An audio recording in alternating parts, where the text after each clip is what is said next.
যারা বাইরে আছেন, যারা রাজনৈতিক দল করছেন, তাদের সাথে যারা ছাত্র উপদেষ্টা আছেন তাদের বক্তব্য ওভারল্যাপ করে। প্রক্লেমেশন বাইরে থাকা স্টুডেন্টরা ডেকেছিলেন 31 ডিসেম্বর, কিন্তু একজন উপদেষ্টা, একজন ছাত্র উপদেষ্টা তো উনিও আহ্বান জানিয়েছিল ওখানে বসে, অথচ সরকার কিন্তু ডিনাউন্স করেছে যে আমরা এটা পার্ট না, আমরা এটা এভাবে দেখতে চাই না, আমরা এভাবে করব, এটা তাদের ইয়ে করলেন। মির্জা ফখরুল ইসলাম আলমগীর একটা মন্তব্য করেছেন, সেটা ছাত্র উপদেষ্টাদেরকে নিয়ে। খেয়াল করি, মিস্টার নাহিদ জবাব দিয়েছেন, আমি মনে করি ঠিক হয় নাই, এটা সরকার একসাথে বসে একটা জবাব দিলে ভালো হতো, কিন্তু তারপরে মিস্টার নাহিদ দিতে পারেন, কারণ বক্তব্যটা তাদেরকে উদ্দেশ্য করে দেওয়া হয়েছে। কিন্তু এটা এরপর ছাত্র সমন্বয়করা সবাই শেয়ার করা এবং খুব অ্যাগ্রেসিভ ঢঙে কথা বলা কেন? আপনাদের সাথে তাদের কি?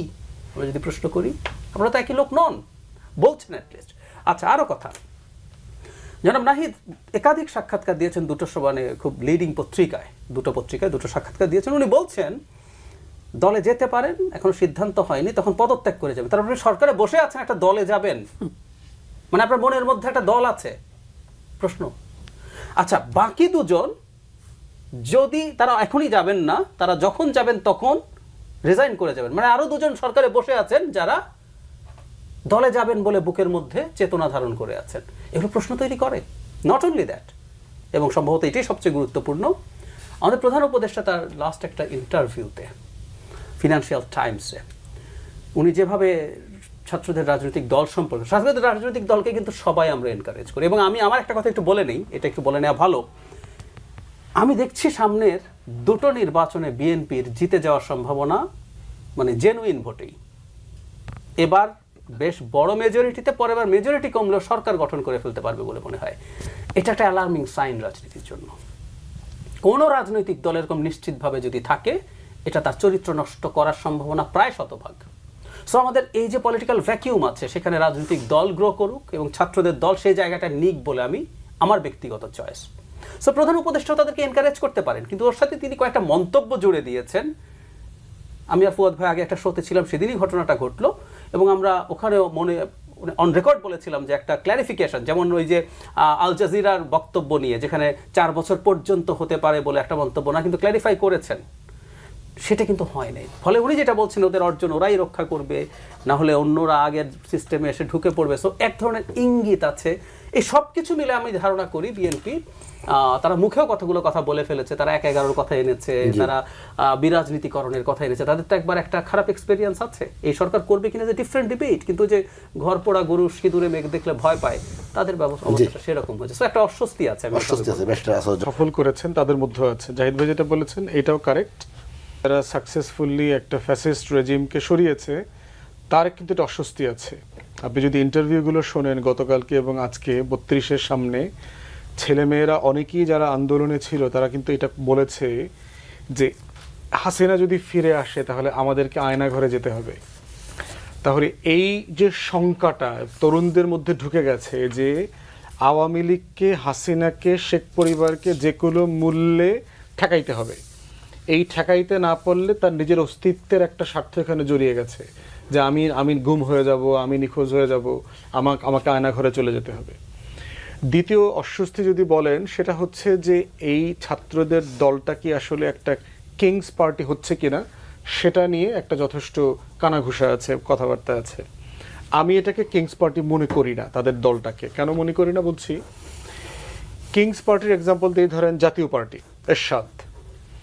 এরশাদ যখন দল গঠন করেছে, অ্যাজ অফ দ্যাট ডে তার বাংলাদেশের political history or the country কনস্ট্রাকশনে তার ন্যূনতম কোনো কন্ট্রিবিউশন ছিল না, তার কোনো পলিটিক্যাল স্ট্রাগল নাই। আর পলিটিক্যাল স্ট্রাগল ছাড়া পলিটিক্যাল লেজিটিমেসি ক্রিয়েট হয় না, বৈধতার প্রশ্ন তৈরি হয় না। কিন্তু আজকে যারা দল ঘোষণা করবেন, তারা কিন্তু অলরেডি একটা পলিটিক্যাল স্ট্রাগলের মধ্য দিয়ে তার বৈধতার প্রশ্ন রিজলভ করে ফেলছেন। তো যেহেতু তার পলিটিক্যাল লেজিটিমেসি ক্রিয়েট হয়ে গেছে, এই লেজিটিমেসি ইটসেলফ তাকে আর কিংস পার্টির মর্যাদা দেবে না, সে একটা টিপিক্যাল পলিটিক্যাল পার্টি হবে। তার সাকসেস কি হবে, রিয়েল চ্যালেঞ্জ আছে, যেটা জাহিদ ভাই বলেছেন, ইমাজিনেশনকে পিক করতে পারবে বিয়ন্ড দ্য ইউথস। এবং দেখেন বিএনপি সম্পর্কে কিন্তু আওয়ামী লীগের লোকজন এই প্রচারটা করতো সবসময়, যে ক্যান্টনমেন্ট থেকে আসা, ক্ষমতায় থেকে কিংস পার্টি করেছে। সেটা 77, 78, 79-তে আপনি কিংস পার্টির গল্প আপনি বলতে পারতেন। কিন্তু বিএনপি এরশাদের পুরো পিরিয়ডে এবং গত 16 বছরের তার পলিটিক্যাল স্ট্রাগলের মধ্য দিয়ে তার একটা লেজিটিমেসির কোষটা সে রিজলভ করে ফেলছে। অতএব বিএনপিও 81-র পরে আর কিংস পার্টি না। বিএনপির কিংস পার্টির তকমাটা 77 থেকে 81 হইতে পারে, যেহেতু একটা বৈধতা সে অর্জন করে ফেলেছে।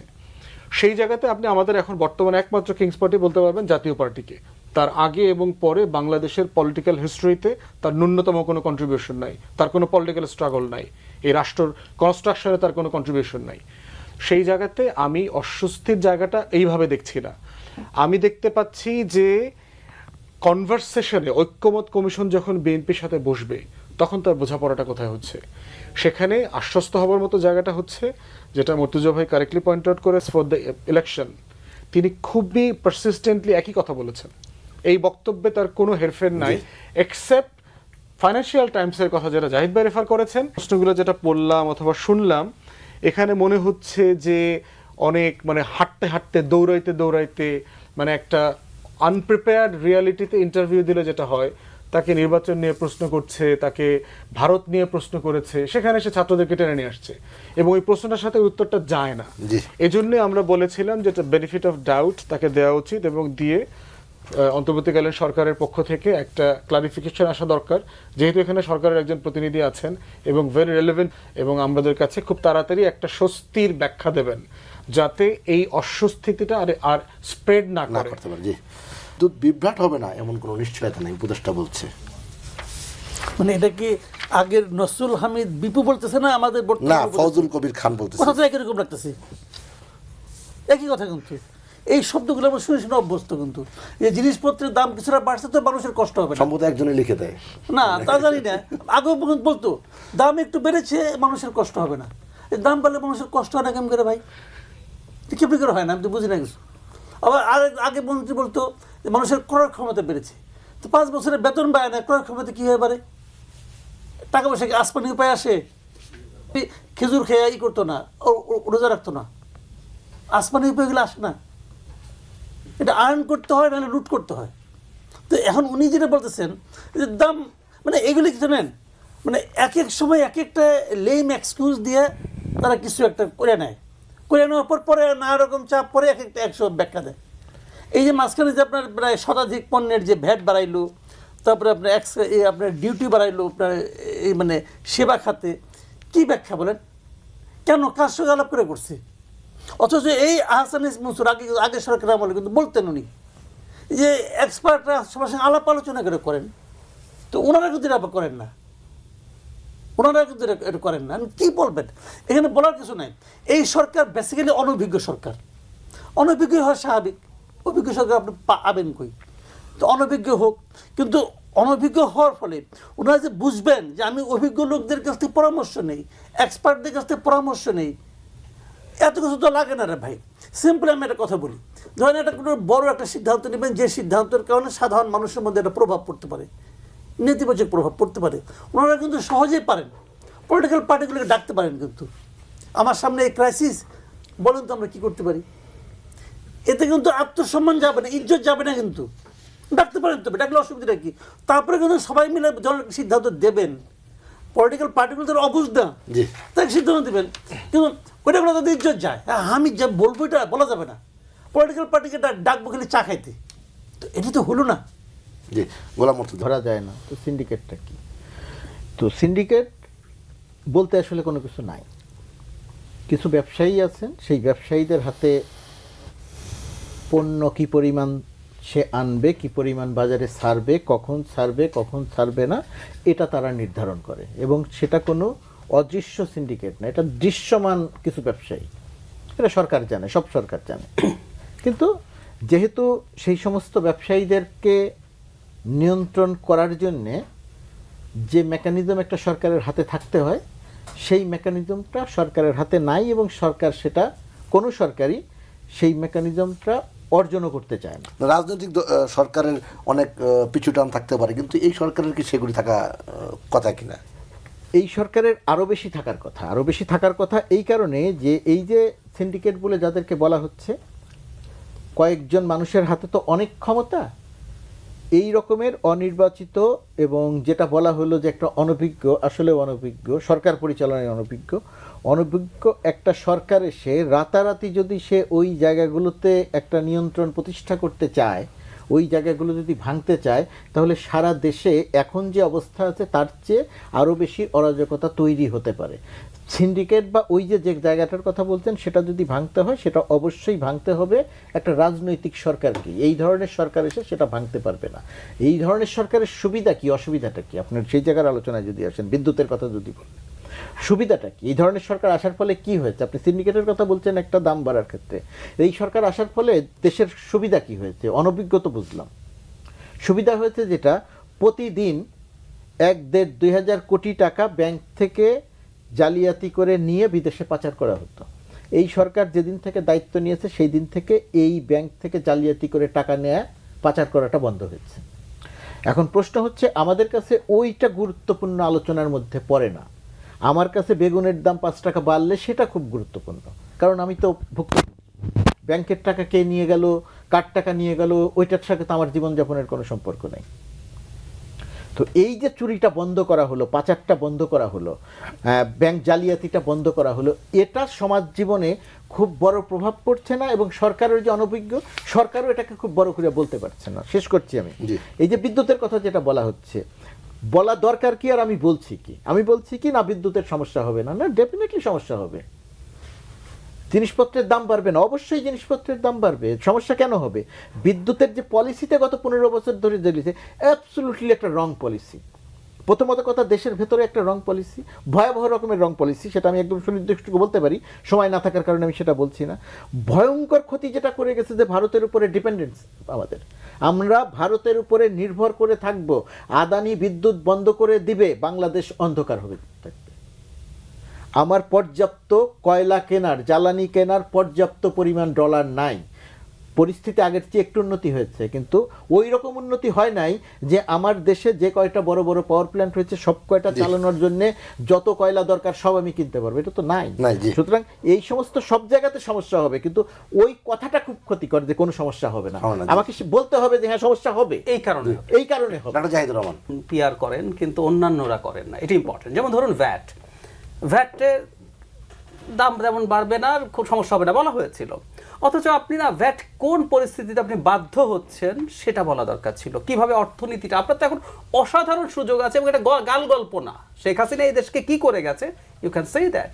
যে বিদ্যুতের কথা, হ্যাঁ আপনার এই হবে, আপনার এই সমস্যা হবে, আপনারা একটু কষ্ট করে মেনে নেন, আমরা চেষ্টা করছি। সিন্ডিকেটের আলাপ আসলো। সিন্ডিকেট আসলে অর্থনীতির ভাষায় এটা অলিগোপলি, মানে আপনার যখন বাজারে একজন থাকে সব কিছু করে, মনোপলি, 3-4-5 জন 6 জনের বেশি হলে আর অলিগোপলি কাজ করে না। সো আমি একটা সরকারকে ডিফেন্ড করি, মুর্তজা ভাইয়েরই করার কথা ছিল। একটা অলিগোপলি ভাঙা রাতারাতি, এই যে আমাদের একজন উপদেষ্টা, ছাত্র উপদেষ্টা, উনি তরুণ মানুষ, বলে দিয়েছেন বিশেষ ক্ষমতা আইনে আমরা গ্রেফতার করে ফেলবো। আপনি গ্রেফতার করেন, কালকে বাজার শেষ হয়ে যাবে। সেটাই বলেছেন একটু অন্যভাবে। ভোজ্য তেল, ইভেন পোল্ট্রি এখন তাদের হাতে চলে গেছে।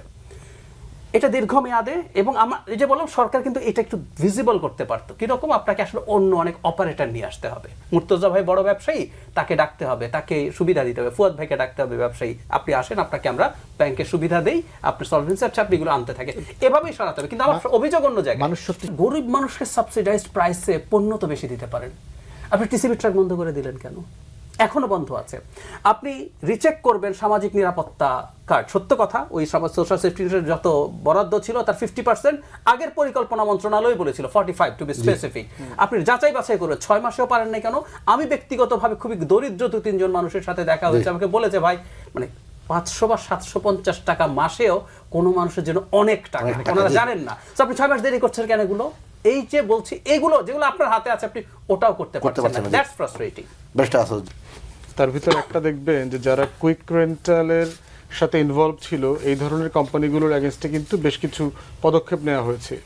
এই আপনার সামিট টামিট থেকে শুরু করে যারা ছিলেন, এবং তাদের শেয়ার ট্রান্সফার করা, তাদের কন্ট্রাক্ট রিভিউ করা, এগুলো কাজ হচ্ছে। কিন্তু ইউনাইটেড গ্রুপও কিন্তু আপনার এই জ্বালানি লুটপাটের সাথে একটা বড় অলিগার্কি হিসেবে কাজ করেছেন। যেহেতু জ্বালানি উপদেষ্টা নিজে ইউনাইটেড গ্রুপের ইন্ডিপেন্ডেন্ট অ্যাডভাইজার ছিলেন, তিনি কিন্তু ইউনাইটেড গ্রুপকে এই তালিকার মধ্যে অন্তর্ভুক্ত করেন নাই, এবং বিভিন্ন সিস্টেম করে উনি এই ইউনাইটেড গ্রুপের লোকদেরকে এনে পদ্মা, মেঘনা, যমুনা, বাপেক্সকো, হাবিজাবি যত তেল রিলেটেড জায়গা আছে এখানে ইন্ডিপেন্ডেন্ট ডাইরেক্টর করতেছেন, গভর্নিং বডির সদস্য করছেন, এগুলো করতেছেন এবং কিছু কিছু রুল তৈরি করছেন। যেমন ধরেন 20,000 মেট্রিক টন অথবা এই লেভেলের সাইজের তেল গ্যাস যারা আনতে পারবে না তাদেরকে উনি লাইসেন্স দেবেন না এবং এটা